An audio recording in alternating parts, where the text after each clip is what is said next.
आपको बताऊं कि नेताओं का सेफ हाउस कहां है, ये कहां छिपे हुए हैं, जो भी भाग कर गए इनकी लोकेशन पता चल गई है। जो दावा किया जा रहा है उसके हिसाब से मैं आपको बताऊं, यह है नेपाल का नक्शा और बताया जा रहा है काठमांडू, जहां ये सारे नेता थे, जहां प्रधानमंत्री आवास, मंत्रियों के आवास, दरबार जो सिंह दरबार था, जहां मंत्रियों के बाकायदा दफ्तर थे, उस जगह से 30 किलोमीटर दूर है शिवपुरी। यानी काठमांडू से शिवपुरी है नेताओं का ठिकाना। अब आखिर नेता शिवपुरी क्यों गए हैं, सवाल यह है। शिवपुरी में ऐसा क्या है? शिवपुरी में बाकायदा खास सुरक्षा घेरे में है नेता। देखिए जरा, केपी ओली भी वही है। प्रदर्शनकारियों ने मंत्री के घर को फूका तो नेता भाग निकले। पूर्व पीएम केपी ओली काठमांडू से सेना के हेलीकॉप्टर से निकल भागे।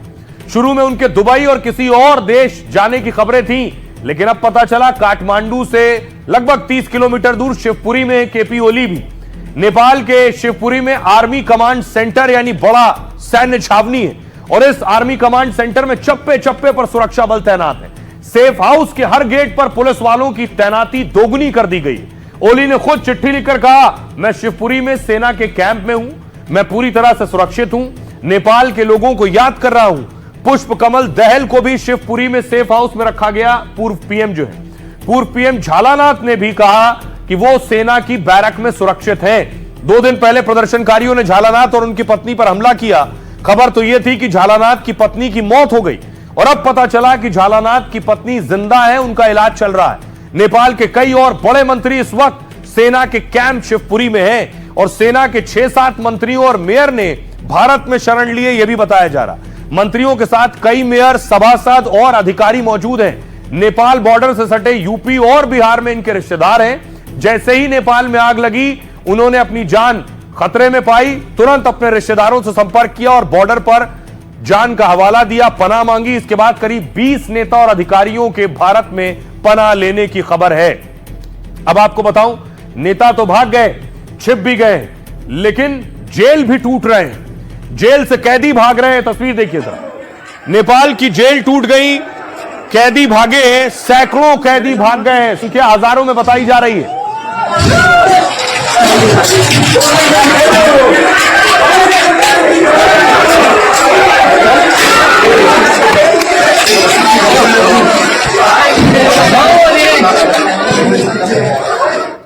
अलग अलग जेलों से कैदियों के भागने की तस्वीरें। दूसरा जेल आप देख रहे हैं, रात का वक्त है, जेल टूटा और उसके बाद लोग अपना सामान लेकर, जो कुछ जेल में उनके पास था, अपना गद्दा, कंबल लेकर, कपड़े लेकर निकल रहे हैं।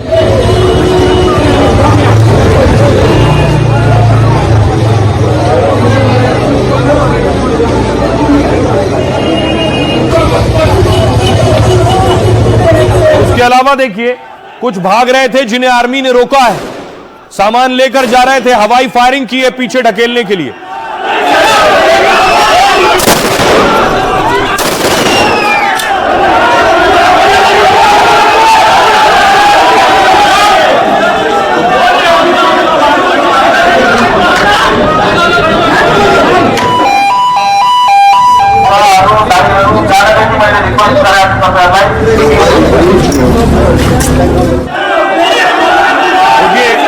ये भाग रहे थे, इन्हें वापस पकड़ा गया है।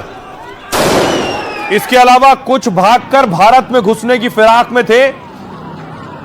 कैसे कर्फ्यू लगाया गया है, ये कर्फ्यू की तस्वीर देख रहा हूं। सीतामढ़ी में भी पकड़े गए।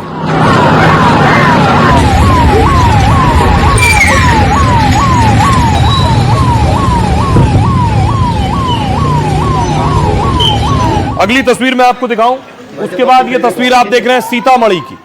सीतामढ़ी में लोगों को पकड़ा गया जो नेपाल से भाग कर आए थे। बताया जा रहा है एसएसबी ने लगभग 60 नेपाली कैदियों को पकड़ा है।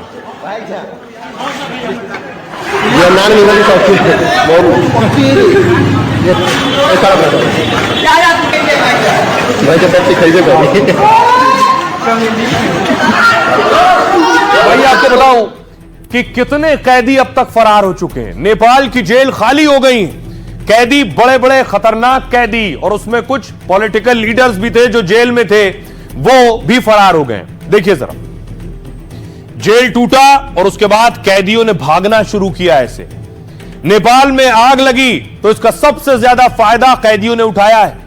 अलग अलग जेलों में बंद करीब 15,000 कैदी भाग गए, स्मगलर्स भाग गए। इनमें कई नामी, खतरनाक और वांटेड अपराधी भी शामिल हैं। नेपाल का कुख्यात स्मगलर चूड़ामणि फरार हो गया। चूड़ामणि के बारे में आपको बताऊं कि 4,000 किलो सोने की तस्करी की थी उसने। गिरफ्तारी के बाद से चूड़ामणि काठमांडू की जेल में बंद था, सुंदरा जेल में। हिंसा के बीच प्रदर्शनकारियों ने पुलिस सुरक्षा बलों को पकड़ा और हालात बिगड़ने पर सुंदरा जेल से 3300 कैदी मौका देखकर भाग निकले हैं। इन 3,300 कैदियों में स्मगलर चूड़ामणि भी शामिल था। इनमें से नेपाल पुलिस ने 1,400 कैदियों को वापस पकड़ लिया, लेकिन अब भी लगभग 13,000 कैदियों को पकड़ा नहीं जा सका। उनका कोई अता पता नहीं है। बहुत से खतरनाक कैदी बॉर्डर पार कर भारत आने की फिराक में थे। इंडिया नेपाल बॉर्डर पर अब तक ऐसे 60 कैदी पकड़े गए। उत्तर प्रदेश, बिहार और पश्चिम बंगाल बॉर्डर से इन कैदियों की गिरफ्तारी हुई।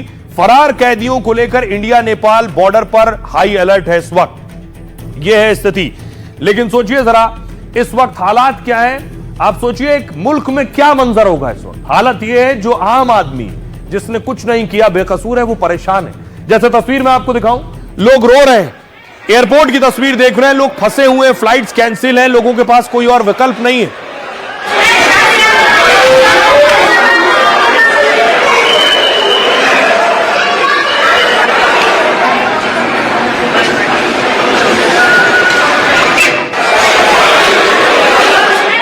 अब मैं आपको सुनवाऊं, जरा सुनिए क्या कह रहे हैं भारतीय जो वहां फंसे हुए हैं।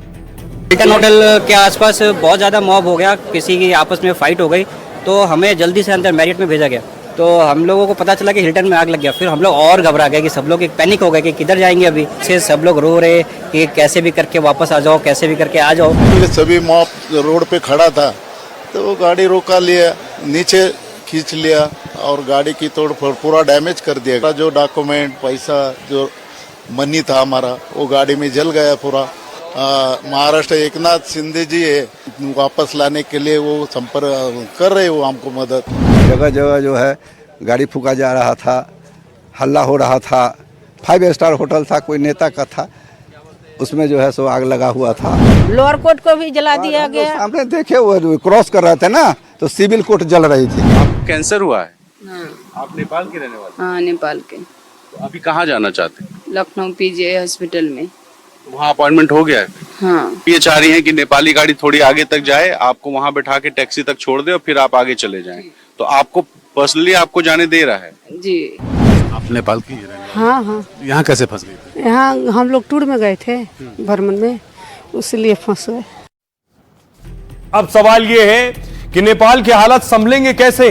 जिन्हें संभालने की जिम्मेदारी दी थी या जो लग रहा था जो संभालेंगे, वो तो खुद लड़ रहे हैं। तस्वीर देखिए, ये आप देख रहे हैं जेनजी के प्रदर्शन में शामिल आज आर्मी हेडक्वार्टर पर पहुंच गए, वहां भी जाकर प्रोटेस्ट कर रहे थे।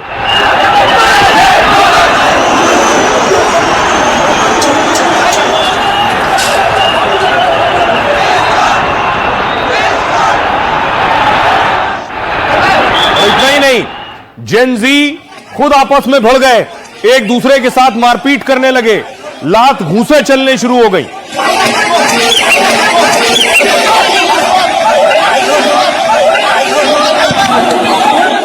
ये वही युवा हैं जिन्होंने नेपाल में तख्ता पलट किया है।